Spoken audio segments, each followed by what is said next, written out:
읽어줄 말씀은 레위기 17장 14절의 말씀입니다. 제가 다시 한번 봉독해 드리겠습니다. 모든 생물은 그 피가 생명과 일체라. 그러므로 내가 이스라엘 자손에게 이르기를 너희는 어떤 육체의 피든지 먹지 말라 하였나니 모든 육체의 생명은 그것의 피인즉 그 피를 먹는 모든 자는 끊어지리라. 아멘. 오늘 우리가 함께 읽은 이 본문의 말씀은 사람이 피를 먹는 것을 엄격히 금하고 있습니다. 물론 이제 창세기 9장 4절 이하의 말씀에 노아에게 주신 언약과 동일한 것입니다. 하나님께서는 홍수 심판 이후에 노아의 번제를 받으시고 짐승을 식물로 주셨지만 노아에게 짐승의 피는 먹지 말라 이렇게 명하셨습니다. 그 이유가 무엇입니까? 바로 피에 생명이 있기 때문입니다. 또 레위기 3장 17절 말씀이나 7장 26절 그리고 오늘 본문 7장 10절 이하의 말씀을 보시면 야훼 앞에 화목제와 속건제를 드릴 때 피를 먹지 말라라고 말씀하신 후에 그 피를 먹는 자는 야훼 백성에서 끊어질 것이다 라고 경고하십니다. 야훼께서는 당신의 언약을 저버리고 피를 먹는 자들에게는 반드시 심판을 하시겠다라고 말씀하시는 것입니다. 이것 때문에 우리 주변에는 수혈을 거부하는 자들이 있고 또 어떤 이들은 이 말씀을 근거로 나는 선지국을 먹지 않는다 이렇게 말하기도 합니다. 정말 말씀대로 살려고 하는 그런 모습들 아닌가 싶기도 합니다. 그런데 오늘 우리가 함께 읽은 요한복음의 말씀에 보면 우리를 혼란에 빠지게 합니다. 분명히 구약 성경은 야훼께서 피는 절대 먹지 말라라고 말씀하셨는데 피를 먹는 자는 생명이 끊어질 것이라고 내 백성 중에서 끊어질 것이라고 경고하셨는데 오늘 요한복음에서 예수님께서는 도리어 사람이 피를 마시지 아니하며 생명이 없다라고 그렇게 말씀하십니다. 오직 예수님의 피를 먹는 자만이 생명이 있다라고 말씀하십니다. 혹 예수님께서 구약의 율법의 말씀을 잘못 알고 계신 것은 아닐까요? 그러나 여러분 그렇지 않습니다. 우리가 믿는 우리 주 예수님은 도리어 율법을 완성하러 오신 분이십니다. 그런 의미에서 주님이 율법으로 금하신 피를 우리 주님이 마시라고 말씀하시는 것은 분명히 율법의 성취입니다.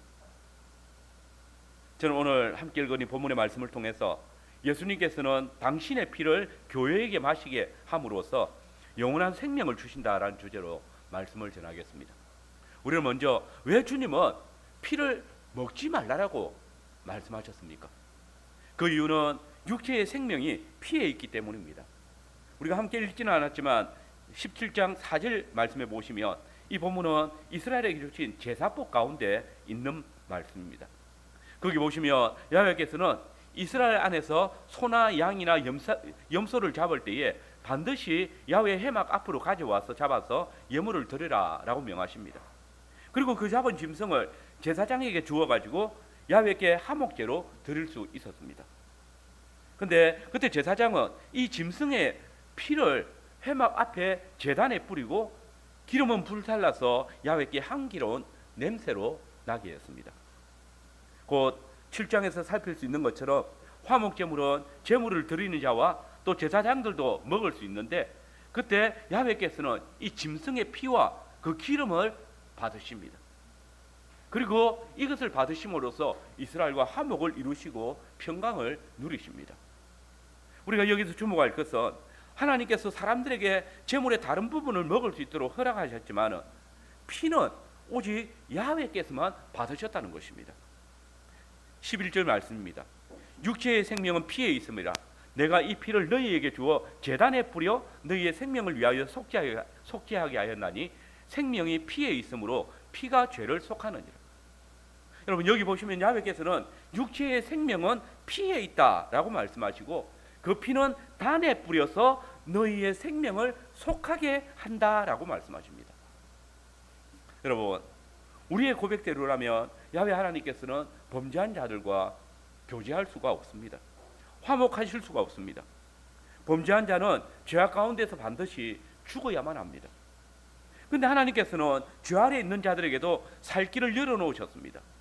곧 자신의 죄에 대한 속전을 드릴 때에 자신에 대한 죄에 대한 대가를 치르면 그의 죄를 속하시고 용납하신다라고 말씀하십니다.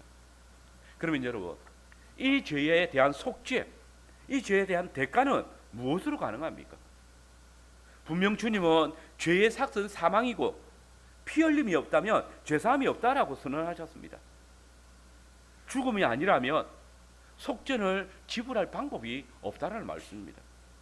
그런데 여러분, 그때 주님의 놀라운 은혜의 약속이 선포됩니다. 내가 이 피를 너희에게 주어 제단에 뿌려 너희의 생명을 위하여 속죄하게 하였나니. 그렇습니다. 하나님께서는 죄 아래 있는 자들의 생명을 대신해서 희생 제물의 피를 대신 취하십니다. 야훼께서는 속죄제로 드려지는 짐승의 피를 제단에 뿌리라고 하셨습니다. 그리고 그 피가 제단에 뿌려지면 어떤 일이 발생합니까? 내가 이 피를 너희에게 주어 제단에 뿌려 너희의 생명을 위하여 속죄하게 하였나니. 그 짐승의 피 흘림을 통해서 죄사함이 일어난다는 것입니다. 그런데 여러분, 지금 여기 단에 뿌려지는 피는 누구의 피입니까? 쉽게 말해서 이 짐승의 피는 누구의 생명을 대신하는 피입니까? 바로 제물을 드리는 자입니다. 그러니 이 짐승의 피가 제단에 뿌려져서 하나님께서 그것을 취하실 때에 속죄가 일어나는데 누구의 죄에 대한 속죄입니까? 죄의 삭스로 생명, 곧 제물의 피를 받으셨으니 이 제물을 드리는 자의 생명이 보존되어지는 것입니다. 여러분, 이때 제물을 드린 자는 어떤 사람 혹은 어떤 짐승이 자신의 죄를 대신해서 죽었다는 사실을 보아야 합니다. 하나님께서 범죄한 자신의 생명 대신에 다른 사람의 혹은 다른 짐승의 생명을 취하시고 그의 죄를 속해 주셨다는 사실을 경험해야 하는 것입니다. 여러분, 야훼께서는 제물의 피를 먹지 못하게 함으로써 하나님과 화목하게 되는 속죄를 기억하게 하셨습니다. 희생제물의 피를 흘릴 때마다 이스라엘은 자신의 죄가 하나님 앞에 속함을 받고 이로써 하나님과 화목하게 되어진다는 사실을 기억해야 하겠습니다. 여러분, 그러면 이 피를 오직 야훼께만 드리는 이유가 무엇입니까? 오늘 본문은 이 피를 야훼께 돌리지 아니한 자는 언약 백성 중에서 끊어진다라고 말하십니다. 왜 하나님께서는 이 피를 먹지 못하게 하시고 또 이것을 오직 당신에게만 돌리게 하십니까? 그 이유가 무엇입니까? 여러분, 이는 생명이, 모든 생명이 하나님께 있기 때문입니다. 야훼 하나님께 생명이 있기 때문입니다. 그러므로 어느 누구도 생명을 경시해서는 안 되는 것입니다. 앞서서 살핀 것처럼 이 피를 먹지 말라는 명령이 율법이 있기 전에 이미 주어졌습니다. 곧 노아의 때에 홍수 직후에 하나님께서 노아에게 말씀하신 바입니다. 창세기 9장 4절에서 6절입니다. 그러나 고기를 그 생명되는 피채에 먹지 말 것이니라. 내가 반드시 너희의 피, 곧 너희의 생명의 피를 찾으리니 짐승이면 그 짐승에게서, 사람이나 사람의 형제면 그에게서 그 생명을 찾으리라. 다른 사람의 피를 흘리면 그 사람의 피도 흘릴 것이니 이는 하나님이 자기 형상대로 사람을 지으셨습니다. 여기 보시면 고기를 피채에 먹지 말라라고 명령하십니다. 이는 처음부터 다른 사람의 생명을 경시하는 죄를 막으시기 위해서입니다. 여러분, 두렵지 않습니까? 실상 하나님께서 사람의 죄악을 제거하시기 위해서 홍수로 세상을 심판하셨습니다. 모든 죄인들을 심판하시고 땅에서 제거하셨습니다. 그러나 죄의 문제가 해결되어졌습니까? 해결되지 않았습니다. 그 이유가 무엇입니까? 이는 죄악 가운데 잉태되어진 인간이 이 죄의 문제를 해결하는 것이, 거룩하고 어려워지는 것이 얼마나 어려운지, 하나님의 홍수 심판으로도 이제 아담 이후로 보통 생식법으로 태어나는 그 인간의 본성에 심겨진 원죄는 제거되지 않는다는 것입니다. 이 죄악은 사라지지 않는다는 것입니다.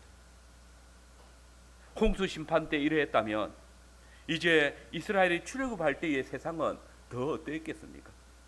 본문 12절에서 14절의 말씀을 보면 사실 그때에, 그 당시에 애굽이나 가나안 족속들은 사냥한 고기를 먹을 때에 그 짐승의 피도 마신 것으로 추측할 수 있습니다.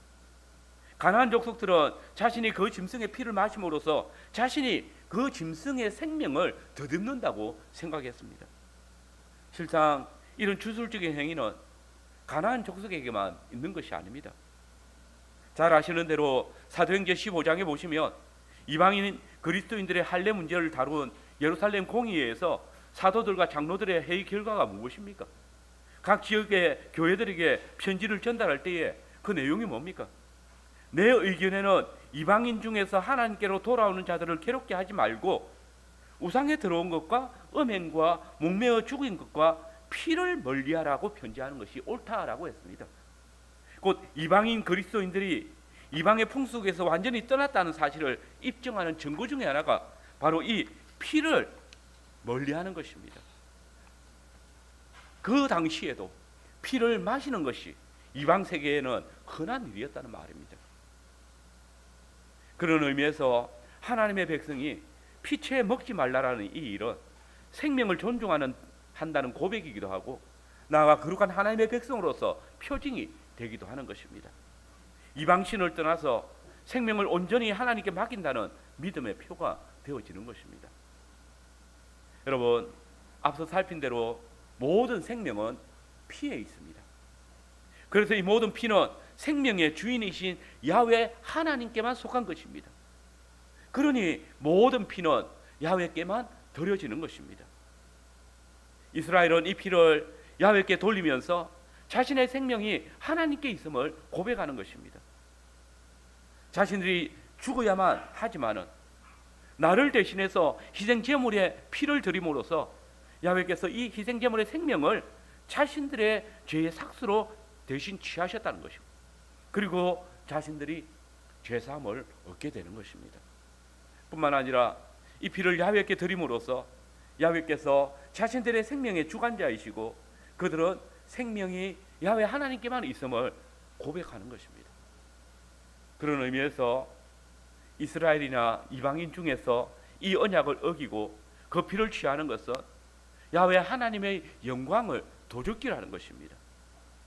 그 제물의 피를 먹는 것은 야훼께 속해 있는 그 생명을 사람이 임의로 취하는 것이 됩니다.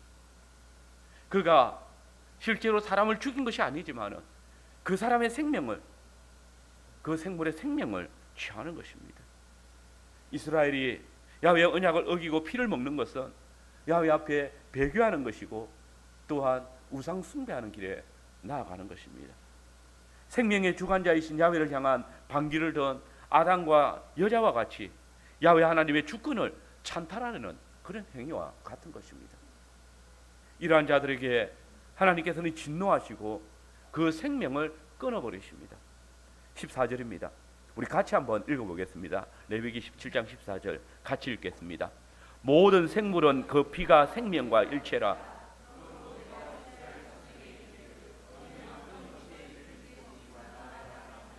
모든 육체의 생명은 그것에 그 피를 먹는 모든 자는 끊쳐지리라.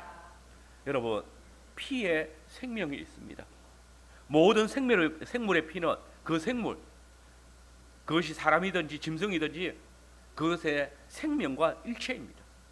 그러므로 모든 생명이 하나님께 속하듯 모든 피는 오직 하나님께 속한 것입니다. 야훼 하나님은 생명의 주관자이십니다. 야훼께서는 이스라엘이 피를 당신께 드릴 때에 속죄를 통해서 생명을, 그 제물을 드리는 자에게 주십니다. 이를 고백하지 않는 자, 곧 그 피를 먹고 마시는 자에게 하나님께서는 진노하사 그를 당신의 백성에서 제하여 버리시는 것입니다. 그런 의미에서 구약의 백성들은 피를 먹지 않음으로써 주의 상에 참여하게 되어집니다. 우리는 화목 제사에 참여하는 자들이 주님께 드려진 제물을 다 같이 먹고 마시는 것을 봅니다. 그러나 그 상에는 피가 없습니다. 왜냐하면 죄인의 생명을 대신한 짐승의 피는 하나님께, 곧 제단에 뿌려졌기 때문입니다.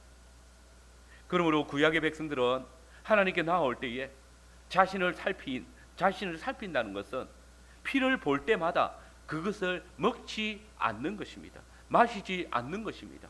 이를 통해서 나의 생명이 하나님께 있다는 사실을, 내가 드리는 이 짐승의 생명이 하나님께 있음을, 이 짐승의 피를 흘림으로써 나의 죄가 속하여졌다는 것을 고백해야 하는 것입니다. 이 제단에 뿌려진 짐승의 피는 죄사함을 얻게 하려고 나를 위하여 흘리는 언약의 피라는 그 고백이 이 짐승을 드릴 때에 그 짐승의 피를 먹고 마시지 아니함으로 고백하는 것입니다. 두 번째로, 근데 왜 예수님은 당신의 피를 마시라고 명하십니까? 그것은 그리스도 안에 있는 성도의 생명은 예수 그리스도 안에 있기 때문입니다. 어떤 사람들은 교회는 율법을 따라서 피를 먹어서는 안 된다고 주장합니다. 여전히 생명의 주관자는 야훼이시기 때문에 오늘 교회는 피를 먹는 것을 금해야 한다라고 말합니다. 그래서 선지국을 먹는 자들을 정죄하는 자들도 있습니다. 그러나 과연 그렇습니까? 그렇지 않습니다. 오늘 교회는 피를 먹지 못할 이유가 없습니다. 왜냐하면 근본 하나님의 본체이신 죄 없으신 그리스도께서 우리의 죄를 대신해서 십자가 위에 죽으실 때에 완전한 속죄의 피를 흘리셨기 때문입니다. 여러분, 우리 주 예수 그리스도는 자기의 죄의 삭스로 사망으로 나아간 것이 아닙니다. 그분은 전적으로 우리의 죄를 대신해서 우리의 죄를 대신 담당하시기 위하여서 십자가로 나아가셨습니다. 십자가 위에서 항수와 염소의 피가 아닌 흠 없으신 당신의 피로 단번에 속죄의 사역을 이루셨습니다. 이를 로마서 3장 25절은 속죄를 위한 화목제물의 피라고 말합니다. 이 예수를 하나님이 그의 피로 믿음으로 말미암는 화목제물로 삼으셨으니 이는 하나님께서 길이 참으시는 중에 전에 지은 죄를 간과하심으로 자기의 의로우심을 나타내려 하십니다. 여러분, 하나님께서 흠없으신 당신의 독생하신 아들을 화목제물로 삼으셨습니다. 그리고 예수님께서 하나님과 우리 사이에 화목제물이 되셔서 십자가 위에서 흘리신 그 피를 믿는 자들은 다 속죄함을 받습니다. 그리고 이렇게 예수님을 믿는 자들은 하나님께서 어떻게 보십니까? 하나님이 길이 참으시고 지은 죄를 간과하신다. 더 이상 그의 죄를 죄로 보지 않으신다 라고 말씀하십니다. 하나님께서 십자가에서 흘리신 예수님의 피를 받으실 때에 그를 믿는 자들의 모든 생명을 받으셨기 때문에 이제 그들의 죄를 간과하심으로 죄 없다라고 선언하시는 것입니다. 그렇습니다. 구약시대의 야훼께서는 소와 짐승들의 피를 대신 받으심으로써 그 제물을 드리는 자의 생명을 받으시고 그의 죄를 사하시고 생명을 주셨습니다. 그러나 이제 하나님께서는 항소나 염소의 피가 아니라 당신의 독생하신 아들 예수 그리스도의 피를 화목제물로 받으심으로써 영원한 속죄를 이루어 주셨습니다. 항소와 염소의 피는 분명 그 드리는 자의 죄를 속하고 생명을 얻게 하는 효력이 있었습니다. 그러나 그것은 영원하지 않았습니다. 사람이 범죄할 때마다 소를 드려야 했고 또한 양을 드려야 했습니다. 염소를 드려야 했습니다. 그러나 그리스도께서는 이 부분적이던 속죄를 당신의 피를 뿌림으로써 완전히 이루셨습니다. 곧 구약교회는 제사장을 통해서 짐승의 피를 가지고 휘장을 지나서 부분적으로 야훼께 나아갈 수 있었지만 이제 그리스도께서 당신의 피를 통해서 휘장을 완전히 열어놓으셨습니다. 이제 누구든지 그리스도의 피를 힘입어 그 피를 믿음으로 야훼께 나아간다면 그 생명은 주께서 주시는 생명을 누리게 되어집니다.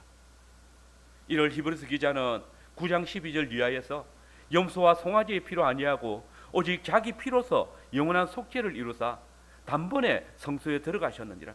염소와 항소의 피와 및 암송아지의 죄로 부정한 자에게 뿌려 그 육체를 정결하게 하여 거룩하게 하거든 하물며 영원하신 성령으로 말미암아 흠없는 자기를 하나님께 드린 그리스도의 피가 어찌 너희 양심으로 죽은 행실에서 깨끗하게 하고 살아계신 하나님을 섬기지 못하겠느냐라고 말씀하십니다. 더 이상 그리스도 안에 있는 자들에게는 짐승의 피 흘림이 필요 없다라고 말씀하시는 것입니다. 더 이상 짐승의 피가 속죄로부터 오는 그 생명을 주지 못한다는 말입니다. 왜냐하면 완전한 그리스도의 피가 영원한 속죄를 이루셨기 때문입니다. 험없으신 그리스도께서 당신의 피로서 영원한 속죄를 이루셨기 때문에 이제 더 이상 짐승의 피가 필요치 않다는 것입니다. 그런데 여러분, 우리 주 예수 그리스도의 피는 우리의 대속을 이루시고 구약의 율법을 폐하시는데 머물지 않습니다. 예수님께서는 당신의 피로서 피의 제사를 폐하시는 것뿐만 아니라 도리어 완성하셨습니다. 그래서 당신의 피로부터 생명을 주십니다. 그러면 여러분, 예수님께서는 어떻게 우리에게 이 생명을 주십니까? 그것은 당신의 십자가의 속죄의 피를 우리로 마시게 하심으로써입니다. 여러분, 구약시대에 하나님께서 왜 피를 먹지 말라고, 마시지 말라고 하십니까? 그것은 생명이 그 피에 있기 때문입니다. 근데 이제 주님은 그를 믿는 자들에게 당신의 피를 주십니다. 심지어 그 피를 마시지 아니하면 그 속에 생명이 없다라고 말씀하십니다. 여러분, 이 변화가 어디에서 일어나는 것입니까? 이는 그리스도 안에 있는 자들의 생명이 더 이상 그 자신의 것, 곧 우리의 것이 아니라 오직 예수 그리스도 안에 있기 때문입니다. 우리의 생명이 예수님께, 우리 주님께 있기 때문입니다. 갈라디아서 2장 20절의 말씀입니다. 내가 그리스도와 함께 십자가에 못 박혔나니 그런즉 이제 내가 산 것이 아니요 내 안에 그리스도께서 사신 것이라. 그렇습니다. 우리의 생명은 우리에게 있지 않습니다. 예수님에게 있습니다. 그러니 그리스도의 피를 마심으로써 이제 우리가 그리스도의 생명을 누리는 것입니다. 그리스도의 피가 우리의 생명이기 때문입니다. 여러분 보십시오. 주님은 당신이 주시는 이 피를 먹는 자가 당신 안에 거하며 생명을 누린다라고 말씀하십니다. 요한복음 6장 53절에서 57절 말씀 우리 같이 읽어보겠습니다. 요한복음 6장 53절에서 57절을 같이 읽겠습니다. 같이 읽겠습니다. 예수께서 이르시되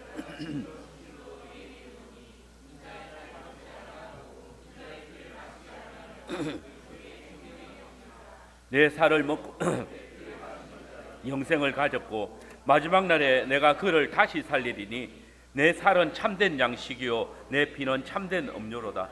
내 살을 먹고 내 피를 마시는 자는 내 안에 거하고 나도 그의 안에 거하나니 살아계신 아버지께서 나를 보내심에 내가 아버지로 말미암아 사는 것 같이 나를 먹는 그 사람도 나로 말미암아 살리라. 여러분, 만약 예수님이 정말 하나님의 보내신 자라면 피는 먹지 말라라고 해야 하지 않습니까? 피를 마시는 자는 내게서 끊쳐질 것이다 라고 해야 되지 않습니까? 근데 보십시오. 하나님의 보내신 자이고 하나님의 아들이신 그분이 직접 내 살을 먹고 내 피를 마시라고 하십니다. 그 피, 곧 하나님의 아들의 피를 마심이 우리의 생명이 된다라고 말씀하십니다. 그렇습니다. 내 피를 먹고 내 피를 마시는 자는 영생을 가졌다고, 곧 이 피를 마시는 자에게 영원한 속죄와 또 생명을 주신다고 말씀하십니다.